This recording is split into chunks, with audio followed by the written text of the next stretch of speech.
Let's now do more business news. The Ministry of Energy says it will commence a cleaning and inspection of its offshore pipeline, the West African Gas Pipeline Company Limited, WAPCO, from Nigeria to Ghana. A statement signed by the head of Communications and Public Affairs says customary maintenance activity is intended to protect the integrity and assure safe operations of WAPCO's offshore pipeline, which is the main critical asset of the company, transporting natural gas within the 4 West African states of Nigeria, Benin, Togo, and Ghana. The exercise will start from January 20 and is expected to be completed no later than March 21, 2020. The statement added, in addition to the cleaning of the pipeline of its debris, the process will provide critical information on the condition of the pipeline to improve decisions of effective maintenance of the pipeline, prolong its lifespan, and to improve safety on the pipeline operations. In other news tonight, members of the Coconut Federation have expressed their determination to rake over $2 billion annually if government addresses all the bottlenecks hindering the economic potential of the sector. President of the Federation, Patrick Ndombia, says the export potential of the commodity is huge and cannot be overemphasized. Fred Duho was there and has filed this report. According to the president of the Coconut Federation of Ghana, government must commit enough resources to the coconut value chain, as the demand for coconut has the potential of generating enough revenue above what the cocoa sector is offering. We need some engagement of all stakeholders so that the coconut industry is embraced by all. Because we know, apart from cocoa, that the government is relying on the revenue on cocoa. I think coconut has a very huge potential that if the government assists the farmers or the federation, will be able to rake the much needed revenue for the development of this country. And I know that if the government supports the federation to do all that it can, in the next 4 years, will generate revenue more than even cocoa, because coconut is all year-round crop and it is a exportable crop. So if the government pay attention on the industry and support both financially and materially, will be able to compete with the cocoa revenue. Some of the challenges confronting the coconut production include the lack of exotic varieties and absence of good roads leading to coconut farms. A lot of interventions that the government has to look at. One, the feeder roads leading to these farm plantations are very bad, that we need the support of the government in this area. Two, we are asking the government also to help us with the certified planting material, like seedlings that the farmers will need.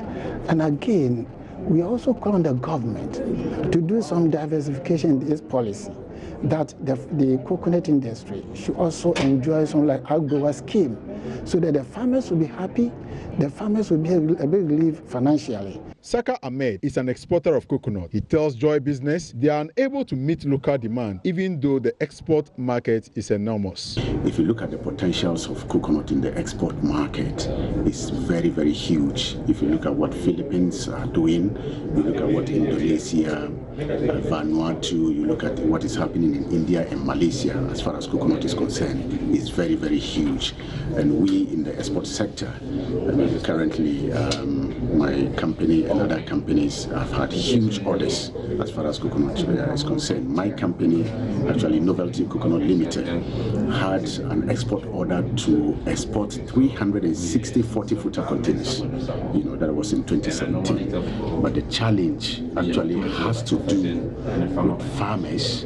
One, in terms of the standards, it was actually very difficult to get farmer associations that are doing coconut to have Global GAP certification.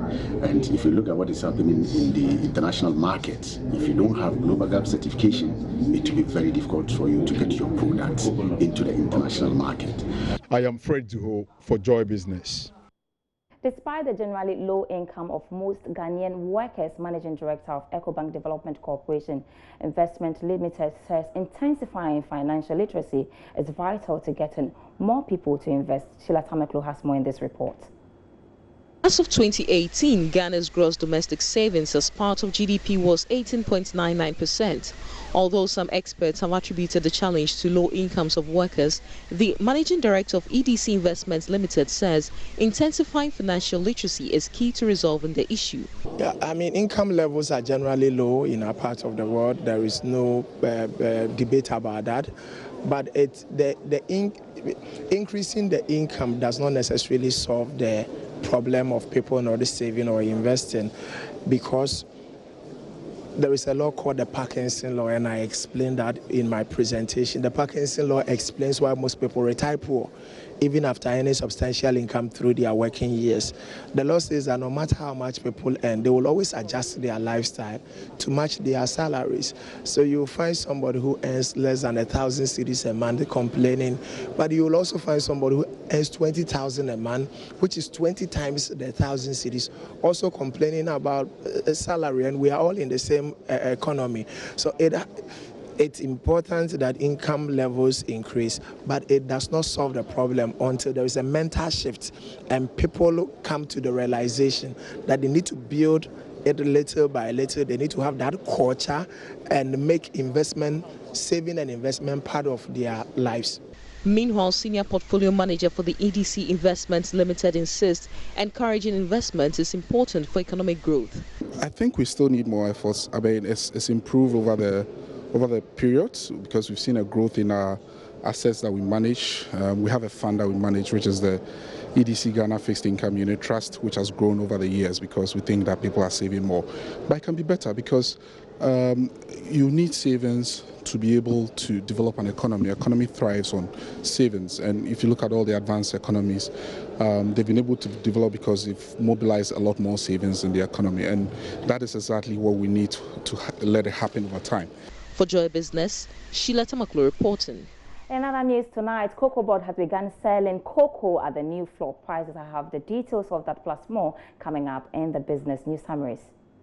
Ghana's Cocoa Marketing Company has sold 280,000 tons of cocoa for the 2020-2021 season by January 7, with prices that include a new $400 per ton living income differential. Sources at CMC and the cocoa regulator Cocoa Board have revealed. The prices include a new premium to support farmers and to tackle pervasive farmer poverty.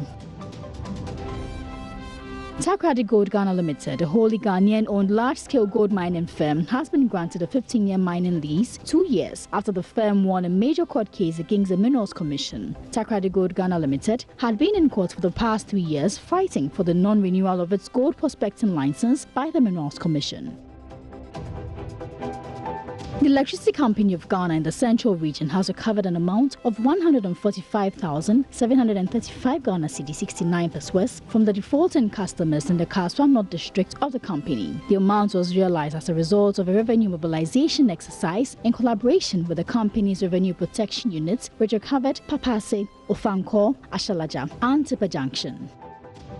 Away from the summaries, how did cocoa, gold, crude oil and cotton fare today in commodity news? We have that up next.